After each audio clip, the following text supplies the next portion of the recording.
when I first got out there, coming out to the field, I'd come through the MTC, which was a humbling experience for me. Both my MTC companions and I, we all, thought we were hot stuff. We came out, we knew the scriptures, we knew this, we knew that. We showed up in the MTC, we realized that that all of that just it doesn't. That's not how you teach. It's not what's important. And it was really humbling, learning to really teach by the Spirit. Coming out of the MTC, we were just stoked. We were so ready to go try it out, see what the field was like. Showed up, met my trainer. A super cool guy. He was shorter than me. I remember that was one of my first observations. And we got out of the transfer meeting, and one of our investigators came and picked us up.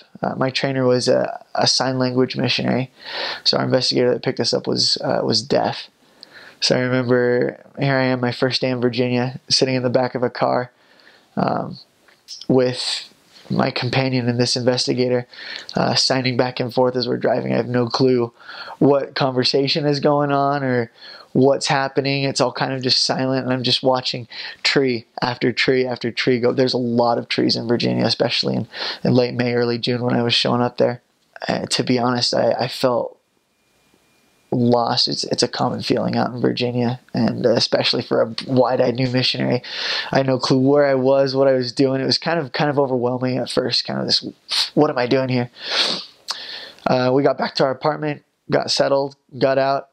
We went tracting that night, which was another whole new experience. There's just a lot of new, and it's all exciting. It's all good, but it's a lot of new. And so that was a little just processors are on overload and just excited about everything. I remember a lot of kind of follow the leader my first week.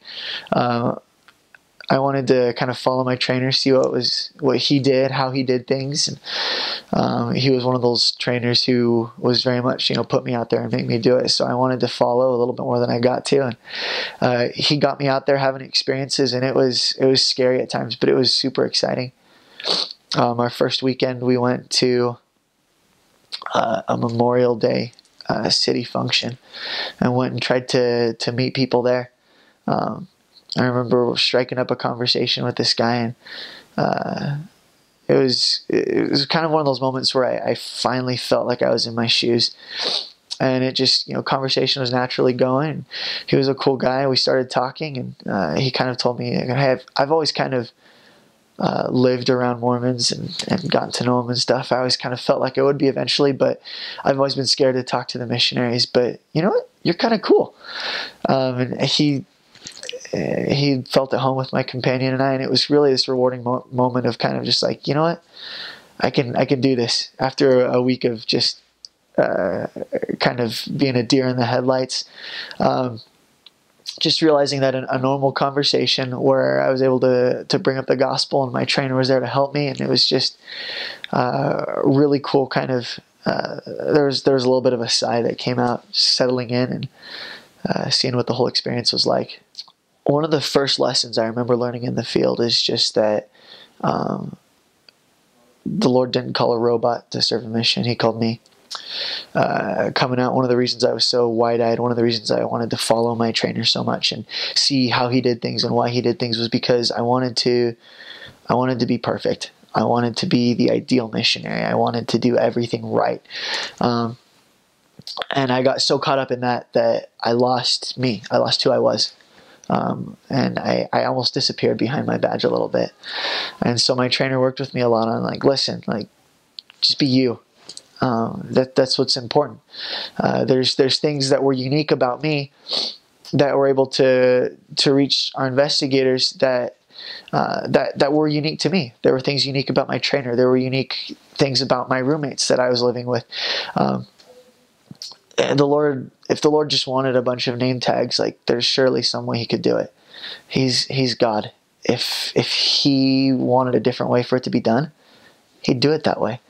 But He calls young men and young women to serve, and that was really what I had to learn. It took a lot of prayer, a lot of humility, a lot of realizing that, I wasn't going to be perfect, but if I could be my best, and if I could be me, and if I could be improving, it would work. And it took a lot of patience too. It wasn't just an overnight realization.